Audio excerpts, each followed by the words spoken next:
ये वाला। अच्छा बच्चों, हमारे पास अब जो टॉपिक है प्रोटीन्स के बाद कौन सा है वो? कार्बोहाइड्रेट्स। सही है। और देखा जाए ये वाटर के बाद प्रोटीन और प्रोटीन के बाद कार्बोहाइड्रेट, ये थर्ड नंबर पर आता है किसी भी सेल में। कार्बोहाइड्रेट्स को शॉर्ट फॉर्म में क्या कहते हैं बच्चों? कार्बोहाइड्रेट्स को हम लोग शॉर्ट फॉर्म में 3 लेटर से डिनोट करते हैं। CHO, carbon, hydrogen, oxygen. सही। CHO, जिसमें हाइड्रोजन और ऑक्सीजन का वही रेशो है जो वाटर में होता है, यानी कि 2 हाइड्रोजन और 1 ऑक्सीजन, यहाँ लिखा हुआ है। सही। और कार्बोहाइड्रेट्स का एक और नाम क्या होता है मीनिंग के एतबार से? Hydrated carbons. क्या कहते हैं इनको? ऐसे कार्बन जिनके साथ हाइड्रोजन है कार्बन। तो हाइड्रेटेड कार्बन, ये भी डेफिनेशन है। इनको सेकेराइड्स भी कहते हैं, सेक्रोन भी कहते हैं, बहुत सारे नाम है। शुगर्स भी कह सकते हैं आम लफ्जों में। कार्बोहाइड्रेट्स एक ग्रुप होता है ऑर्गेनिक कंपाउंड्स का जिसमें कार्बन है, ऑक्सीजन है, हाइड्रोजन है। या कार्बन हाइड्रोजन ऑक्सीजन बोल दो, या COH कह दो। अच्छा, इसकी एक और डेफिनेशन बुक में दी हुई है, ये poly hydro oxy aldehyde form में होते हैं, या तो poly hydro oxy ketone form में होते हैं। पॉली मीन्स मैनी, हाइड्रोक्सी का मतलब OH। अब फंक्शनल ग्रुप के हिसाब से इनको एल्डिहाइड कहेंगे, या कुछ को कहेंगे कीटोन, वो भी मैं बताऊंगा नीचे। कहाँ कहाँ पाए जाते हैं ये? सेल्यूलोज में पाए जाते हैं जो वुड में होता है, कॉटन में पाए जाते हैं, पेपर में पाए जाते हैं, सीरियल से पाए जाते हैं स्टार्च की फॉर्म में, ये शुगर केन में होते हैं या केन शुगर, और ये मिल्क शुगर में होता है। मतलब ये बहुत सारी जगह पाए जाते हैं। प्रोटीन का वेट तकरीबन कितना परसेंट था ड्राई वेट का? 50%। इनका कितना है बाय वेट? 1%। 10%। इनको आम लफ्जों में शुगर कह लो या सेकेराइड कह लो। सारे शुगर, सारे कार्बोहाइड्रेट स्वीट टेस्ट के होते हैं एक्सेप्ट कौन सा? सर वो पॉलीसेकेराइड। जो हाँ। सही सही। अब पूछो पूछो। सर वो जो अभी हमने प्रोटीन के अंदर जो चेन की थी उसके अंदर अमाइनो एसिड हाँ। जो 50% थे, तो वो जो 1% वो ये था। नहीं। वो जो एक सेल होता है ना, एक सेल में तकरीबन 70 जी। परसेंट तो वाटर है। अगर आप उसको हटा दोगे, अब जो सेल का जी। वेट बचा वो है 50, वो है ड्राई वेट। उस ड्राई वेट का 50% प्रोटीन है, 51। उसी ड्राई वेट का 1% बस जी। कार्बोहाइड्रेट। इस तरह। ओके। सही। ओके। अच्छा, अब आ जाओ, ये पॉली का मतलब मैनी और सेकेराइड मतलब शुगर की बात हो रही है, तो क्लासिफिकेशन ऑफ कार्बोहाइड्रेट किस तरह दी गई है? On the basis of monomer. Monomer का मतलब होता है वन मॉलिक्यूल। अगर एक शुगर है जिसमें वन बस एक ही मॉलिक्यूल्स। मोनोमर है, तो उसको हम लोग कहेंगे मोनोसेक्राइड। ये सिंपलेस्ट शुगर होता है। इनको आप मजीद तोड़ सकते हो? नहीं। They can not be hydrolyse further. एक को कैसे तोड़ोगे आप? कम से कम दो तो हों। यानी कि एक शुगर है जिसके अंदर कितने मोनोमर हैं? एक ही मोनोमर है। एक। सही, एक मॉलिक्यूल है। जी। ऑलिगोसेकेराइड कौन सी शुगर होती है? कि मिसाल के तौर पर मैं कह रहा हूँ, एक सुक्रोज है। सुक्रोज एक शुगर है। ये कितने समझो मोनोमर से मिलकर बनी है? 2 मोनोमर से मिलकर बनी है। एक का नाम होता है ग्लूकोस, एक का नाम होता है फ्रक्टोस। सही है। तो याद रखना, क्या सुक्रोज को तोड़ सकते हैं? बिल्कुल तोड़ सकते हैं। जब भी ये टूटेगी तो ये कितनों में टूटेगी? ये दो में टूटेगी। दो में। सही है। तो ऐसा शुगर जो एक एक मोनोमर से मिलके बनता है, उसको कहते हैं मोनोसेकेराइड। समझ गए? ऐसी शुगर जो जिसमें तकरीबन 2 से लेके 10 मोनोमर्स हो या शुगर की यूनिट्स हो, उनको हम लोग क्या कहते हैं बायो में? ऑलिगोसेकेराइड। ऑलिगो का मतलब होता है फ्यू, कुछ। अब 10, अब जी। ऐसी शुगर जिसमें 10 से भी ज्यादा मोनोमर्स हैं, मॉलिक्यूल्स हैं, उसको कहेंगे polysaccharide. More than 10 sugar units. समझ गए? जी आना से बात समझ आया? जी सर, मुझे क्लियर है 100%। तो एक शुगर है बा अनस, इसमें मैं कह रहा हूँ बस ये एक ही मॉलिक्यूल है। ये बस वन मॉलिक्यूल है, और इसी से मिलके एक शुगर बनी है। तो इसको मैं क्या कहूँगा? इसको मैं कहूँगा मोनोसेकेराइड। सेकेंड जी। मोनोसेकेराइड। ठीक है। अच्छा, क्या इसमें कार्बन भी एक ही होगा? नहीं। ये नो। एक, बिल्कुल एक मोनोसेकेराइड में कार्बन की रेंज, कार्बन एटम कितने हो सकते हैं? C3 से स्टार्ट होती है रेंज, और ये खत्म होती है C7। तो अभी तो आप कह रहे थे मोनो मीन्स वन, मैं तो अभी भी कह रहा हूँ कार्बन एक होना मोनो नहीं है, एक मोनोमर का एक होना मोनो है।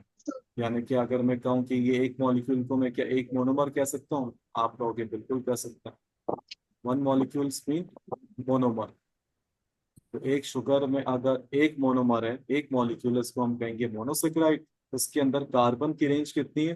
कार्बन C3 से लेके C7 तक हो सकते हैं। C7 के बाद नहीं, C3 से पहले नहीं। क्या मोनोसेक्राइड्स 8 कार्बन से बन सकते हैं? नहीं। 9 से बन सकते हैं? नहीं। रेंज क्या है, हद क्या है? 7।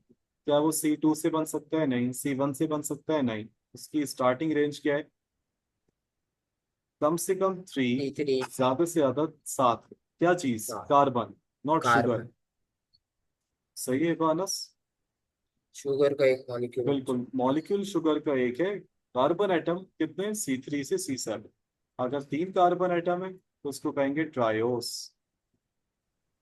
ट्रायोस। 4 कार्बन एटम है टेट्रोस। Tetrose, tetra.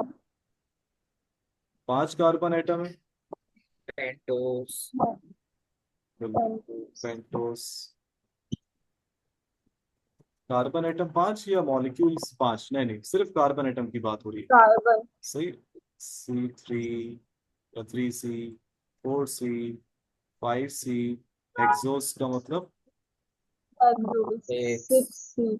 6C। इसी तरह 7 पेंटोस, हेप्टोस। हेक्सोस। बस यहाँ पे हमारी रेंज खत्म हो गई है। अभी भी मैं ये कहूंगा कि एक ही मॉलिक्यूल है, बस उस पर कार्बन एटम तो है C3 से C7 तक। उसमें सेवन, से सबसे फेवरेट वाला C7। हमारा ये वाला है जिसमें 6 कार्बन है, और वो है ग्लूकोज C6H12O6। तो शुगर ग्लूकोज, ग्लूकोज एक, फ्रक्टोज, बिल्कुल, ग्लूकोज फ्रक्टोज ये सारे कौन से हेक्सोज है। DNA में होता है पेंटोज शुगर, वो होता है पेंटोज 5 कार्बन। सही, तो ये चीज होती है। अब अगर मैं कहूँ कि सर अगर मॉलिक्यूल्स ही दो हैं या दो से ज्यादा हैं, तो उसको मैं सबसे पहले लिख दूंगा कि यार ये और ऑलिगोसेक्राइड देखो है। कार्बन एटम का फड्डा सिर्फ मोनोसेक्राइड में होता है और किसी में नहीं होता। ऑलिगोसेक्राइड में रेंज कहाँ से कहाँ तक होगी? एक से ज्यादा 10 तक। फ्यू का मतलब कितने? थोड़े से कितने? 2 से लेके 10 तक। सही है। 2 से 10 दो मॉलिक्यूल्स। से दस तक सही। तो ये दो मॉलिक्यूल बनाए या कार्बन बनाए? ये दो मैंने मॉलिक्यूल बनाए। This one is a monomer, molecule. This जी वन जी। Is a monomer. ये आपस में ज्वाइंट हुआ है। और इस बॉन्ड का नाम क्या होता है? ग्लाइकोसिलिक साइडिक बॉन्ड लिंकेज, या लिंकेज। प्रोटीन के अंदर था पहली पॉलीपेप्टाइड, पेप्टाइड। कार्बोहाइड्रेट्स के अंदर होता है ग्लाइकोसिलिक। सर दो वाले को पॉलीपेप्टाइड होता है, एक पेप्टोन होता है, ये नहीं नहीं क्या नहीं, होता पॉलीपेप्टाइड तो चेन का नाम है, पेप्टोन का मतलब है कुछ अमाइनो एसिड्स। एक होता है, हाँ सही है। बॉन्ड का नाम तो वही है, पेप्टाइड बॉन्ड या पॉलीपेप्टाइड। अच्छा, तो अगर दो मोनोमर्स से मिलके कोई शुगर बन रही है तो वो ऑलिगोसेकेराइड। नाम क्या है इसका? डाइसेकेराइड। है? Disaccharide, disaccharide. अगर 3 मॉलिक्यूल से मिलके बन रही है, ट्राइसेकेराइड। ट्राई, 4 से, अब तो सर ये तो आप समझ गए, फटा 10 तक हो जाएगा। अच्छा, लेकिन एक और चीज, सबसे मोस्ट कॉमन कौन सी है? सबसे ज्यादा जो सिलेबस में? डाइसेकेराइड। डाइसेकेराइड। डाइसेकेराइड, सुक्रोज, ये सब डाइसेकेराइड ही है। अच्छा, दो वाले को कहेंगे डाइसेकेराइड, माल्टोस, 3 वाले को कहेंगे ट्राइसेकेराइड, 4 वाले को कहेंगे टेट्रा। तो एक पुरानी बुक में बड़ी अच्छी टर्म थी, दो वाले को तो हटा दो, डाइसेकेराइड। 3 से 10 वालों को अलग अलग पढ़ने से बजाय अच्छा एक ही वर्ड बोल दो, उसको कहते हैं डेक्स्ट्रिन। डेक्स, डेक्स्ट्रिन कहते हैं, एक साथ एक ही डेक्स। टर्म है 3 से लेके 10 वालों को भी। 3 से लेके 10 तक आप पूरा पूरा नहीं बोलो, ट्राई सेकेराइड टेट्रा, आप एक ही बोल दो डेक्स्ट्रिन। 3 से 10 वालों को डेक्स्ट्रिन। सही है। डन। और पॉलीसेकेराइड क्या होते हैं बच्चों? पॉली की जी। तो जिंदगी ही आसान है, उसमें तो 10 से ऊपर की कहानी है। उसमें 10 आप से सबसे ज्यादा। पहले तो ये लिख दो मोर देन 10, 100 हो, वो 1000 हो, तो वो होते हैं आपके पास पॉली मॉलिक्यूल। पॉलीसेकेराइड्स, जिसमें आपके सिलेबस में दिए हुए आते हैं। सबसे प्यारा पॉलीसेकेराइड स्टार्च, प्लांट्स में सेल्यूलोस, सेल्यूलोज। इंसानों में ग्लाइकोजन ग्लाइकोजन, कीड़ों में राइट है। चिकन, जो सबसे लास्ट वाला है ये सबसे Chitin. ज्यादा मॉडिफाइड है, इसको फॉर्मूला भी कर दिया आप, तो याद रखना इसमें ये सब आता है। सही बच्चों, ये कॉन्सेप्ट क्लियर हो गया। मोनो अलिगो पॉली, कार्बन एटम का फड्डा सिर्फ किस में पढ़ोगे आप लोग, मोनोसेक्राइड में, और किसी में भी नहीं है। Mono. मोनोसेक्राइड, और ये सिंगल सेक्राइड यूनिट है, यानी कि एक ही मॉलिक्यूल है बस विचारों में, और ये मजीद टूट नहीं सकते। और ये सिंपलेस्ट शुगर्स कहलाते हैं। Why they are called simplest, क्योंकि एक तो इनमें एक ही बेचारा मॉलिक्यूल है और ये मजीद नहीं टूट सकते। ये बहुत सॉल्युबल होते हैं पानी में, और इनका स्वीटेस्ट टेस्ट होता है। पहला सबसे अच्छी बात है कि ये इतने सिंपल हैं कि ये बहुत ज्यादा स्वीट है। ये इतने स्वीट है कि इनकी स्वीटनेस का राज है, ये बहुत ही सिंपल सिंपल। ऑलिगोसेकेराइड्स में कितने शुगर यूनिट्स है, 2 से 10। जब इनकी हाइड्रोलिसिस होती है, जब इनको तोड़ा जाता है, तो इसमें से 2 से 10 मॉलिक्यूल ही निकलेंगे। अगर 3 से मिलके बना है तो 3 निकलेंगे, 3 में टूटेगा, 2 से मिलके बना है तो 2 में टूटेगा, सिंपल।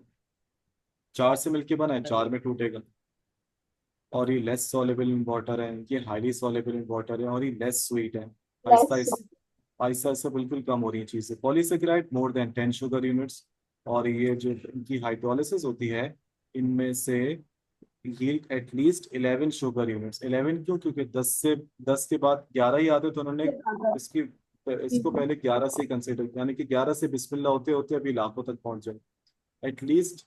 यानी कि मिनिमम रेंज क्या है, 11 तक तो निकलेंगे, 11 से कम नहीं। 11 से 11, कम निकलने तो वो पॉली नहीं है, फिर वो ऑलिगो है।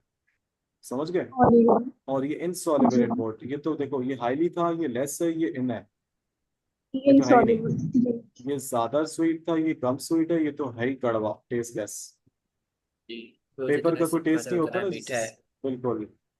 मोनोसेक्राइड्स का एक और नाम ट्रू कार्बोहाइड्रेट्स।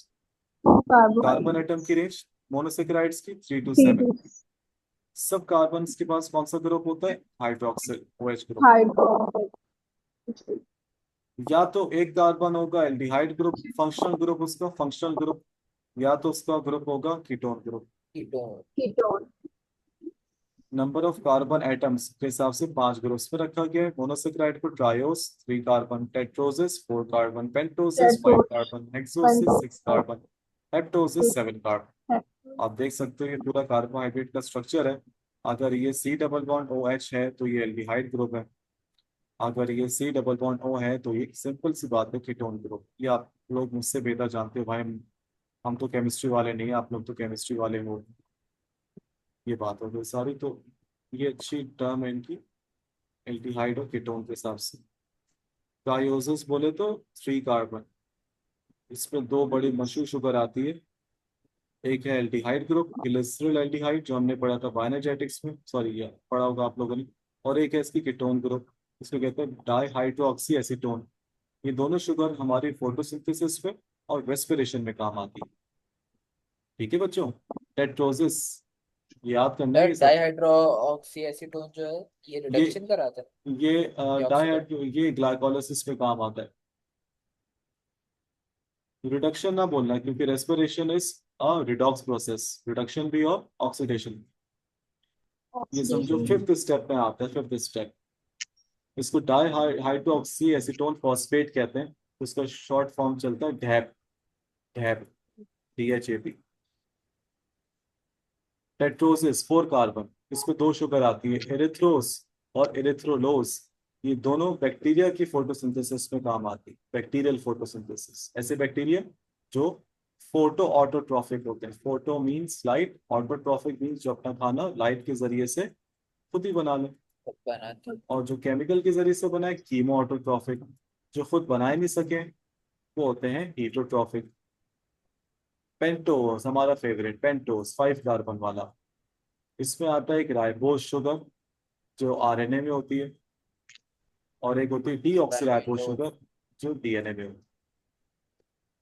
और एक और शुगर आती है राइबोलोस, ये भी फोटोसिंथेसिस में काम आती है। Ribulose, ribulose means 5 carbon. कौन से फोटोसिंथेसिस में एक स्टेप होता है डार्क रिएक्शन, जिसको कहते हैं केल्विन साइकिल। और उसमें जो पहला ही कंपाउंड बनता है वो होता है RuBP, राइबोलोज जी बाइफॉस्फेट, याद है? जी जी आ रही है। जी। केल्विन साइकिल या सी 3 साइकिल। हेक्सोसिस 6 कार्बन। हमारा फेवरेट ग्लूकोज, ग्लैक्टोज और फ्रक्टोज। गैलेक्टोस। फ्रक्टोज काम आता है रेस्पिरेशन में, ग्लैक्टोज होता है मिल्क शुगर में, ग्लूकोज तो मिल्क कॉमन है शुगर, रेस्पिरेटरी फ्यूल, यानी कि फ्यूल रेस्पिरेटरी। मतलब ग्लूकोज से जो एनर्जी हासिल होती है उससे रेस्पिरेशन होता है। ग्लूकोज दिन में बनता है, रात में इसी ग्लूकोज से जो एनर्जी होती है वो as a petrol diesel LPG fuel काम करती है हमारी रेस्पिरेशन के लिए। और लास्ट हो गया बेटा हेप्टोसिस 7 कार्बन। हेप्टोसिस। ग्लूकोहेप्टोस और सीडोहेप्टोलोस, ओए होए, ये भी फोटोसिंथेसिस में। तो एज यू कैन सी ये वाला चार्ट मैं जरूर आपको बोलूंगा कि आप अगली क्लास से पहले याद करिए, क्योंकि इसी चार्ट का मैं आपको लूंगा टेस्ट ओरली। तो लाजमी आप दोनों बच्चों को याद ओके करना है। अगली क्लास में इंशाल्लाह यानी कि कल हम लोग कार्बोहाइड्रेट्स एंड कर देंगे। कार्बोहाइड्रेट्स हम लोग एंड कर देंगे, इसके बाद है लिपिड्स, अजीब सा सड़ा हुआ टॉपिक। हाँ कल की क्लास में सर वैसे इंशाल्लाह। बोरिंग चैप्टर है ये। सही है, ठीक है। हाँ कल की क्लास में आराम से कार्बोहाइड्रेट डन कर लेंगे इंशाल्लाह। 8 बजे बच्चों लिंक सेंड करूंगा, आ जाना इंशाल्लाह, सही है। जितना अच्छे ओके से सर। पढ़ सकते हो, जितनी भी रिसोर्सेज से सर्कुलेशन चैप्टर पढ़ लो, ह्यूमन हार्ट और ये सब चीजें। इसके एमसीक्यू भी देख लो कितने हैं। ये देखो जरा, और ये है भी थोड़ा ब्लर, तो थोड़ा ज्यादा अच्छे से फोकस करना है। ये देखो आप,